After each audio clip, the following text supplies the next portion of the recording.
The Catholic Synod, looking into giving women greater roles in the Catholic Church, has finished with a plan, an urgent request, an urgent demand to give women decision-making roles in the Church.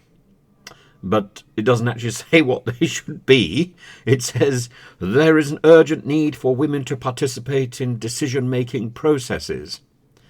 There was discussion about women becoming deacons and performing baptisms, marriages, funerals, but not celebrating the Mass. That didn't go anywhere particularly. There was a request for further theological and pastoral research in the access of women to the diaconate. One of the points about the role of women in the church is the biblical point that the first apostle was actually a woman. The first apostle was the person who was told to go forward, who was sent on a mission to tell the other disciples that Jesus had risen from the dead. It was Mary Magdalene who was given that mission. She was one of the women who discovered the empty tomb. And at a time when there are questions about the role of women in the church, when there are questions about the role of married priests and about the idea of the LGBTQ community and the celibacy of priests, this vague gesture of